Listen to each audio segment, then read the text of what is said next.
अस्सलाम वालेकुम, मैं हूं आयशा रहमान और आप देख रहे हैं मेरा यूट्यूब और Facebook channel the capturing. Video में आगे बढ़ने से पहले आपसे इतनी गुजारिश है, अगर अभी तक आपने मेरा चैनल सब्सक्राइब नहीं किया तो मेरे यूट्यूब चैनल को लाजमी सब्सक्राइब कर लें। नाजरीन, DIG शारक जमाल अपनी अपार्टमेंट में मुर्दा हालत में बड़े पुरअसरार तौर पर मिले हैं। उसके बाद से मुख्तलिफ सवालात खड़े हो चुके हैं और उनका एक खातून के साथ भी जोड़ा जा रहा है लिंक, और उस बारे में मैं आपको बताती हूँ। जो बहुत एक अहम बड़ा मीडिया चैनल है उसने अपने पेज पे आके ये ख़बर छापी है। इसके साथ साथ उनकी मौत कैसे हुई और उनकी ज़िंदगी कैसे थी, उन्होंने क्या क्या कारनामे सरअंजाम दिए थे अपने पूरे कैरियर में, और ये सारी तफसीलात मैं आपको इस वीडियो में बताऊंगी। नाज़रीन, हुआ कुछ इस तरह से है कि सबसे पहले ये कि ये जो DIG शारक है, इन्होंने बड़ा अहम किरदार अदा किया था। आप सबको मालूम हो मोटरवे केस में, जब मोटरवे केस में खातून सफ़र कर रही होती हैं और अपने बच्चों के साथ उनका पेट्रोल ख़त्म हो जाता है और एक आबिद नामी शख्स जो बाद में पकड़ा भी गया, वो उनसे ज़्यादती करता है उस खातून से, और फिर ये जो केस को सुलझाने वाले शख्स थे वो शारक जमील साहब थे उस वक्त। अब जैसे ही इनकी डेड बॉडी मिली इनके अपार्टमेंट से, फ़ौरन इनको नेशनल हॉस्पिटल शिफ्ट कर दिया गया, और इसके साथ साथ ये कि मज़ीद जो तफ्तीश है वो भी जारी हो चुकी है। पुलिस इन्वेस्टिगेशन हर तरह से कर रही है। अब कहा इनके बारे में ये जाता है कि इन्होंने चेन स्मोकिंग बहुत ज़्यादा ये करते थे। मतलब कि चेन स्मोकिंग का मतलब ये कि एक सिगरेट ख़त्म हुई और दूसरी शुरू कर ली। ये मुख्तलिफ सहाफ़ी उनके कॉलीग्स भी कहते हैं। साथ ही साथ वो ये भी कहते हैं कि इनका एक तो वज़न बहुत ज़्यादा बढ़ चुका था, तो ये अपनी फूड की इंटेक इनकी इतनी ज़्यादा नहीं थी जितनी ब्लैक कॉफ़ी की थी। जब भी इनको भूख लगती तो ये ब्लैक कॉफ़ी लेते थे, उसकी इंटेक इनकी ज़िंदगी में बहुत ज़्यादा बढ़ चुकी थी। अब जब से इनकी डेड बॉडी मिली है तब से मुख्तलिफ सवालात खड़े हो गए हैं और उनको सुलझाना भी ज़रूरी है। तो पुलिस हर तरह से इन्वेस्टिगेशन कर रही है, हर एंगल से देख रही है कि आखिर क्या वाक़या पेश है, और जब उनकी पोस्टमार्टम रिपोर्ट आएगी तब मज़ीद चीज़ें क्लियर होंगी। अब इनके साथ साथ ये कि नाजरीन, इनके बारे में मशहूर है कि ये किसी की सिफारिश नहीं सुनते थे। इवन जब ये किसी केस की इन्वेस्टिगेशन भी कर रहे होते थे तो ये अपने मातहत कोलीग्स को या जो इनके मातहत पुलिस वाले होते थे उनको ये कहते थे कि दौरान तफ्तीश किसी की भी कॉल नहीं लेनी, और ना ही ये किसी की सिफारिश सुनते थे। इवन ये मना करते थे, और अगर किसी पुलिस अफसर या किसी के भी ख़िलाफ़ कोई रिपोर्ट आती थी कि इसने सही इन्वेस्टिगेशन नहीं की या इस तरह से, फ़ौरन उस पर एक्शन लेते थे। साथ ही साथ इन्होंने अपने कैरियर में जितने लोग मतलब अहल थे कि उनको उन पोजीशंस पे लगाया जाए, उन रैंक्स पे रखा जाए जो जिसके वो अहल थे।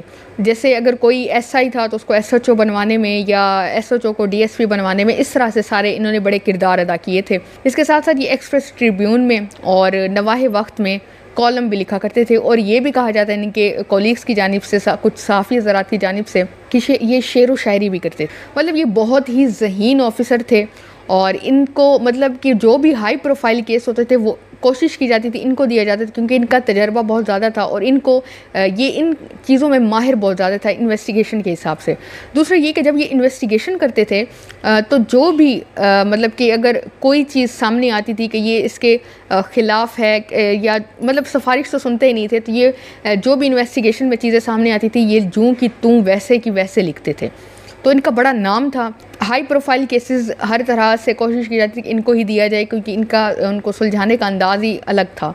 दूसरा ये कि आप सबको मालूम हो, मोटरवे केस के हवाले से इन्होंने ऐसी टेक्नोलॉजी मुतारिफ़ करवाई, नई टेक्नोलॉजी के तौर पे इन्होंने उसको यूज़ किया, और ये मुलजिम जो आबिद था वो जल्द पकड़ा गया था, और तब हुकूमत भी इमरान खान की थी, जैसे आप सबको मालूम है। अब जब इनकी डेड बॉडी को मुंतकिल किया हॉस्पिटल में, तब इनकी वाइफ भी वहाँ पर मौजूद थी, और इनकी सिर्फ एक बेटी थी, और ये बेटी और बीवी USA में सेट थे, ये लोग अमेरिका में सेट थे, और ये यहाँ पे अकेले रहते थे। वो भी इनके एक दोस्त ने इनको ये अपार्टमेंट लेके दिया हुआ था, और इस अपार्टमेंट में ही इनकी डेड बॉडी मिली पुरअसरार तौर पे, जो मुख्तलिफ सवालात इकट्ठे करिए। अब जब जैसे मैंने शुरू में एक बात की थी कि कुछ खातून का भी एक एंगल दिया जा रहा है, तो उसकी तफसीलात मैं आपको बताती हूँ।